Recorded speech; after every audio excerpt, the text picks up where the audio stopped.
Good morning, class. Today we are going to discuss another cipher method, that is transposition cipher.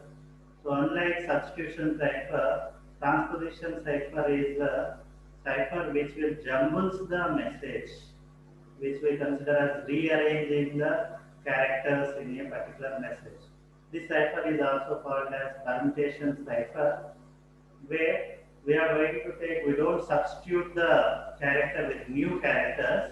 What we are going to do is, we are going to take the original message and we are going to change the order of characters in the original message such a way that it can be unreadable format.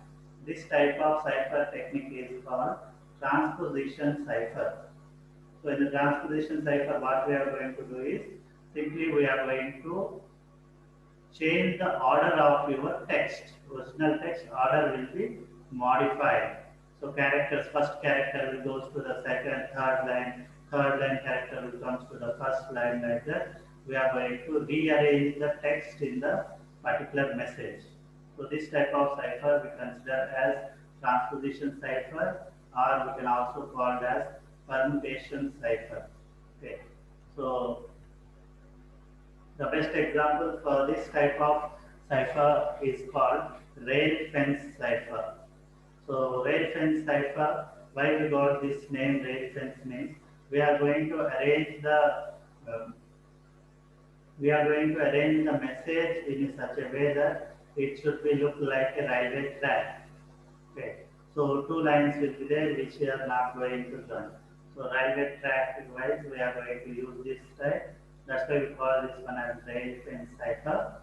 So in this particular cipher technique, we are going to arrange our character letters in our message in rows, number of rows. Then we are going to read out the cipher row by row. For example, we are having the take a message which is called meet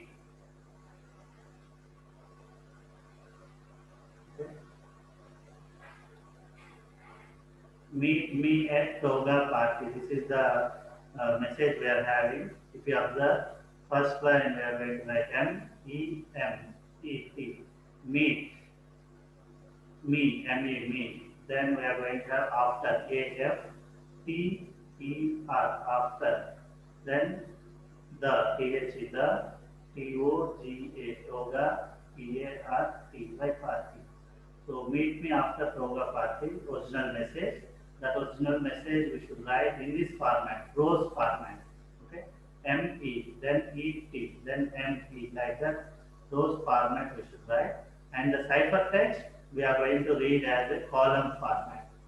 Okay, so sorry, column format we should write, and row format we are going to read the message for cipher text. So cipher text will be like this: MEMATRHT.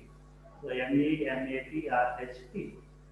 So by seeing this cipher text, no one can understand what is the meaning of that original message. Okay. By observing this cipher text, no one can get the original message. That is the main advantage we are having in this railway fence cipher. So whatever the message is there, that message can be written like this. So in this type of cipher, we require the message should be maximum length. If a message is very small message, single word message as that, then easily it can be predictable.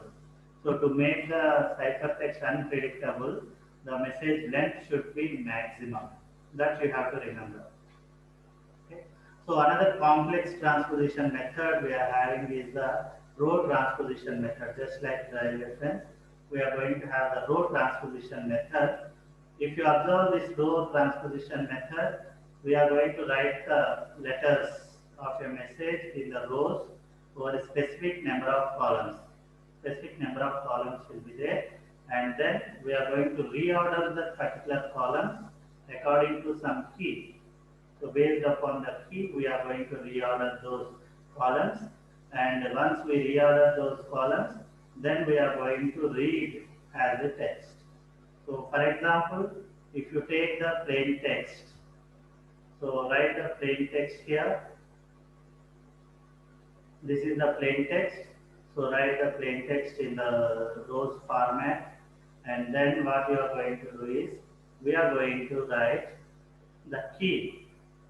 So the key will be 3, 4, 2, 1, 5, 6, 7.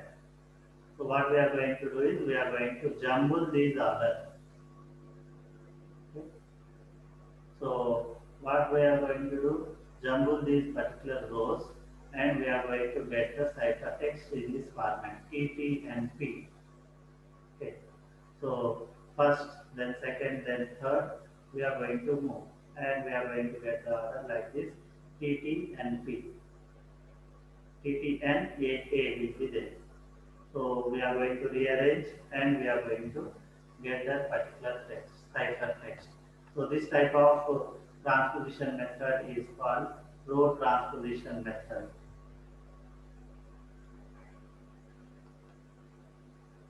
So in the row transposition method, what you have identified is simply we are going to combine the rows, divide the message into rows format, and then we are going to combine those rows, and we are going to get the ciphertext. But if you observe that no single substitution cipher or no single transposition cipher are secure, right? Because both are having their own deficiencies. If you are having substitution cipher, then it is having the deficiency of predictions, and if you are having the transposition cipher, then we are going to see the same words. Okay, so anyway, rearranging the characters, so the person can be rearranged, the attacker can easily rearrange the characters, and he can find out the original message. So these are the problems we are having if we use the substitution or transposition method. So to overcome these problems, we are going to have a new method called product cipher. So in the product cipher, what we are going to do is we are going to combine these two methods. Okay. So we are going to use substitution and transposition. Both the methods will be combined, and finally we are going to generate a cipher. Then it is called a product cipher. Okay, so we can make the substitutions in this way. Two substitution methods make more complex substitution, and two transposition methods make more complex transposition. But a substitution followed by the transposition makes a much harder cipher. For example, you can take the first substitution cipher as polyalphabetic cipher, and then whatever the result you are going to get, that result will be sent to the Rufen cipher, and the output will be the more harder cipher we are going to achieve. Okay. So same way, otherwise we can first perform the transposition. After performing the transposition, whatever the cipher we are going to get, that cipher will be given as input for the substitution method, any one of the substitution method, and we are going to generate a cipher text. Then it is called a more classical cipher, that is called a product cipher. So like this we can generate the product ciphers. So product cipher is nothing but combination of substitution cipher and your transposition cipher. So these are the three different types of cipher techniques: substitution cipher technique, then transposition cipher technique, and product cipher technique. So that's all for this class.